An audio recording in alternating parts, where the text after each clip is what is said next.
Հարևան պետության դեմ պատերազմ է մղվում, իսկ Հայաստանի Հանրապետության վարչապետ Նիկոլ Փաշինյանը կուսակցական ավտոբուսով Իրան մեկնելու փոխարեն մարզեր է այցելում, շփվում քաղաքացիների հետ, լսում նրանց ուզող խնդիրները, պատկերացնում եք նույնիսկ ընդմիջում անում։ Մոտավորապես այս բովանդակության էին հանգստյան օրերին ընդդիմադիր դաշտում առկա մեկնաբանությունները եւ տպավորություն էր ստեղծվում, թե Միացյալ Նահանգները հարվածում է ընդդիմադիր քաղաքական ուժերի անթիվ-անհամար գրասենյակներին եւ ոչ Իրանին։ Իրենք էլ այդ կապակցությամբ ծոմ են պահում։ Անվտանգության խորհրդի նիստում քննարկվել են Իրանի Իսլամական Հանրապետության շուրջ եւ Մերձավոր Արևելքում տեղի ունեցող իրադարձությունները։ Հայաստանի վարչապետն ու արտգործնախարարը ցավակցել են զոհերի կապակցությամբ։ Ուրիշ ինչ պետք է աներ պաշտոնական Երևանը եւ ինչու են անհանգստացած ընդդիմադիրները։ Հայկական խորհրդի փորձագետ Ռոբերտ Ղևոնդյանի խոսքերով պատերազմի երկու հնարավոր ելքերն էլ Հայաստանի համար խնդրահարույց չեն, իսկ թե ինչու է ընդդիմությունն իրեն այդպես դրսևորում, հստակ է։ Ռուսամետ ընդդիմությունը հավանաբար շատ կցանկանար, որ Հայաստանը եւս ներքաշվեր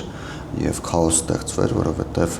նրանցից շատերը քաոսը դիտարկում են որպես իրենց շահերը իրացնելու միջոց, բայց իմ գնահատմամբ Հայաստանի Հանրապետության իշխանությունները adekvat վարքագիծ են դրսևորում։ Երկու հիմնական կողմերը Իրանը եւ Միացյալ Նահանգները Հայաստանի Հանրապետության գործընկերներն են։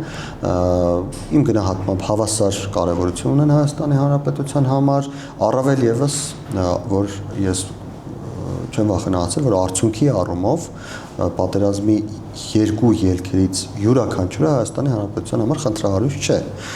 Իհարկե մեկը շատ ավելին կարող է Հայաստանին առաջարկել, եթե ռեժիմը փոխվի եւ Իրանը դառնա ժողովրդավարական երկիր, բայց եթե նույնիսկ ռեժիմը չփոխվի եւ Իրանը շարունակի մնալ այն, ինչ մենք գիտենք, մինչ պատերազմը, ապա Հայաստանի Հանրապետությունը շարունակելու է գործընկերային բարեկամական հարաբերություններ ունենալ Իրանի հետ, այնպես որ Հայաստանի համար ինչ-որ կտրուկ շարժումներ այս պահին անելը տեղին չեմ համարում։ Տեղական ընդդիմությունը նեղսրտում էր նաև այն ժամանակ, երբ սահմանին Եվրամիության դիտորդներ եկան, վշտացան, երբ Վաշինգտոնում թրիփի շուրջ պայմանավորվածություն ձեռք բերվեց, ասում էին Իրանի շահերի մասին չենք մտածում։ Կան որոշ դերակատարներ ռուսամետ ընդդիմության շարքերում, ում մտահոգություններն ու անհանգստությունները Իրանի վերաբերյալ ավելին են, քան հենց Իրանի մտահոգությունները եւ անհանգստությունները, բայց իրականում պետք է կրկնեմ ես, որ այդ մարդկանց գլխավոր անհանգստությունը Հայաստանի Հանրապետության ներսում եւ Հայաստանի Հանրապետության շուրջ որոշակի քաոտիկ իրավիճակ ձևավորելն է, որպեսզի կարողանան այդ քաոսի մեջ, այսպես ասած, կրակիչ հականակներ հանել։ Եթե իրավիճակը դուրս գա վերահսկողությունից Հայաստանի Հանրապետության ներսում, բնականաբար այն ուժերը, որոնք ունեն որոշակի մտահոգություններ, անհանգստություններ կապված ներկա իրավիճակի հետ, կփորձեն այդ անորոշություններից օգտվել, իսկ ռուսամետ ընդդիմության շարքերում բազմաթիվ են նման դերակատարներ։ Ընդդիմության գնահատականները փորձագետի խոսքերով տրամադրություններ չեն փոխում, գործում են այնպես, որ բավարարեն իրենց հետևորդներին։ Հստակ թիվ կա մարդկանց, ովքեր ունեն կոնկրետ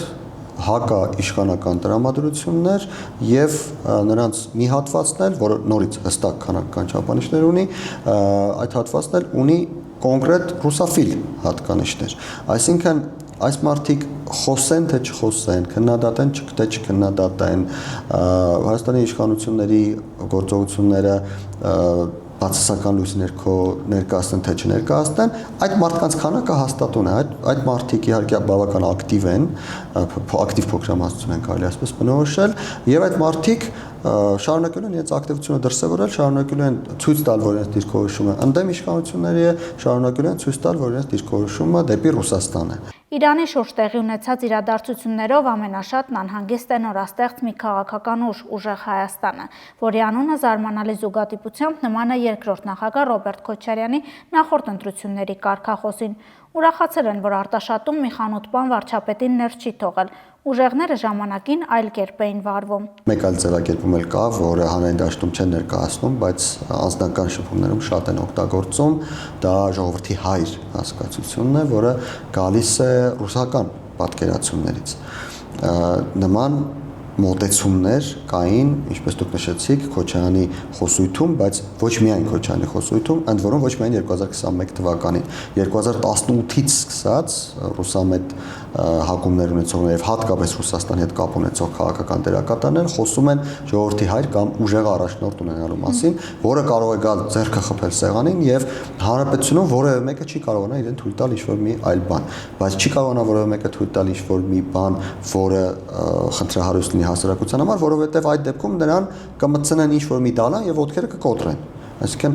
ուժեղ առաջնորդ ասելը հասկանում են այս մարդիկ այս տրամաբանության մեջ, որ կա մարդ, ով կբռնի եւ կծեծի կամ չգիտեմ առողջական վնաս, ֆիզիկական վտանգ կհանդիսանա եւ որևէ մեկը չի հանդգնի օրինակ իր սեփականության դուռը փակել երկրի վարչապետի առաջ։ Ուժեղ ասելու տրամաբանությունը սա է։ Նման իրականությունում մենք ապրել ենք։ Ես ցանկանում եմ հիշեցնել, որ եղել է ժամանակ, երբ Հայաստանի ազգային ժողովի պատգամավորներից մեկը հրապարակավ անպատվել էր երկրի նախագահին, որի համար նրան ծեծել էին։ Եվ որի համար նա բողոքում էր, ասում էր, իհարկե այսօր նա դարձել է ռուսամետ եւ հավանաբար ուժեղ առաջնորդիկներ է ցանկանում ունենալ, երևի կարծելով, որ այլևս երբեք չի հայոյել որևէ մեկի եւ դրա համար իրեն չեն ծեծելու, բայց այդ քաղաքական գործիչը փաստացի այդ ուժեղ առաջնորդի ազդեցությունը իր մաշկի վրա զգացել էր։ Եվ այդ իրականությունը վերադարձնել ցանկացողները հենց ռուսամետ անդիմության ներկայացուցիչներն են եւ նրանց հետևորդներն։ Ռոբերտ Ղևոնդյանը գտնում է, որ այսօրվա անդիմությունն իշխանություն վերցնելու շանս չունի, չի կարող նաև Գյումրի 2 օպերացիան իրականացնել։ Այս process-ից ըստ փորձագետի կորցնելու է միայն Հայաստանը, առաջիկա 5 տարիներին եւս խորհրդարանում առողջ ընդդիմություն չունենալով։ Այո, Հայաստանի Հանրապետության համար դա կլինի խնդիր, բայց խնդիր չի լինի երկու քաղաքական ուժերի համար կամ երկու հոսանքների համար։ Առաջինը իշխող քաղաքական ուժի համար խնդիր չի լինի, որովհետև նրանք կշարունակեն իշխել, եւ երկրորդը ռուսամետ կողմնորոշում ունեցողների համար խնդիր չի լինի, որովհետև նրանք կշարունակեն հանդիսանալ միակ ինստիտուցիոնալ ընդդիմություն։ Իսկ ինչ կկորցնի Հայաստանը ստանալ։ Հայաստանը կկորցնի եւս 5 տարի առողջ ընդդիմություն ձևավորելու եւ երկրի առաջընթացը ավելի զարգացած, ավելի արագ ընթացքի վրա դնելու հնարավորության ճանապարհ։ Հավանիչ տեսանյութը եւ բաժանորդագրվիչ նորությունները բաց չթողնելու համար։